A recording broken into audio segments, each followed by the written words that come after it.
This complex, strenuous process was our modern world's first example of agriculture. We no longer depended on hunting animals or picking berries for our food. Rather than using human ingenuity, we can create our own food source. This allowed Uruk to prosper into a place with over 50,000 residents. However, this change did have a change on the human body. The average height of men drastically shrunk from 5'9" to 5'3", and for women they shrunk on average from 5'3" to 5 feet. Instead of being the super athletes we were of the past, we were smaller, less noticeable farmers. People also became landlocked, changing the very essence of what it means to be human.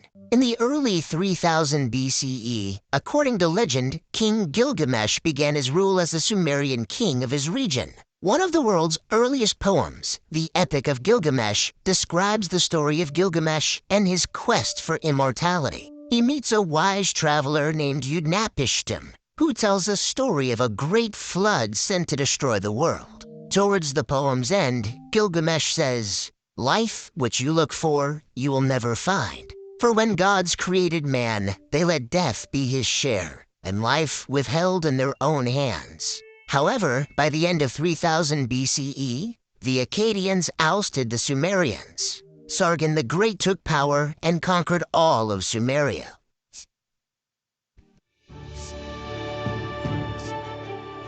While in the Indus Valley in modern-day Pakistan, a new civilization was growing. The Indus Valley Civilization, 3300 to 1300 BCE, was most notable for its highly advanced toilet system. The toilets were built with a seat and a chute that led to the underground drainage system. The sewage was then carried away from the homes through a network of covered drains, preventing disease spread. The waste was treated and disposed outside of city limits, helping to keep the cities clean and hygienic.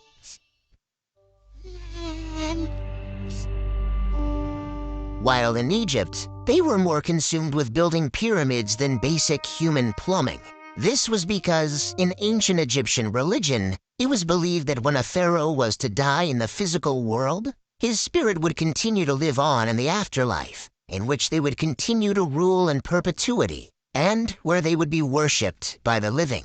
Inside these pyramids, the pharaoh's body was carefully mummified, a process believed to preserve his physical form and help ensure his spirit's journey to the afterlife. The pyramid was also filled with offerings and treasures intended to provide the pharaoh with the resources he would need in the afterlife. Every pharaoh wanted to make sure they were immortal. They wanted to succeed in the afterlife. They wanted to be worshipped forever. That's why it was an utmost priority for Egyptian pharaohs to build pyramids for themselves when laid to rest. It started when Pharaoh Djoser, 2667 to 2648 BCE, built the Step Pyramid at Saqqara, followed by Sneferu, 2613 to 2589 BCE, who built several pyramids, such as the Bent Pyramid and the Red Pyramid. Then came the pharaoh Khufu, 2589 to 2566 BCE, who built the famous Great Pyramid of Giza in a labor-intensive 20-year process,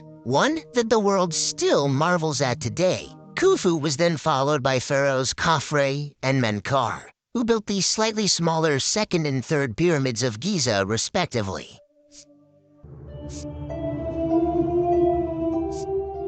While over in China, in the year 2100 BCE, the first Chinese dynasty was upon us. Like the people of Mesopotamia, the Chinese were ever reliant on agriculture, producing rice, wheat, and barley, among other crops. However, as legend has it, the Yellow River flooded. These massive floods would destroy all the crops, leading to massive famine and suffering. However, not all was to be lost because Yu the Great was on his way. Yu was so distraught by this problem that he would spend his days traveling up and down the Yellow River. He found ways to divert the rivers by building levees and dikes so that he could regulate the waterways. Then, after 13 years of hard work, the floods could no longer wreak havoc on the land. The people were overjoyed, and Yu was hailed as a savior. That was the start of the first Chinese dynasty, the Jia dynasty. though the accuracy of his tale is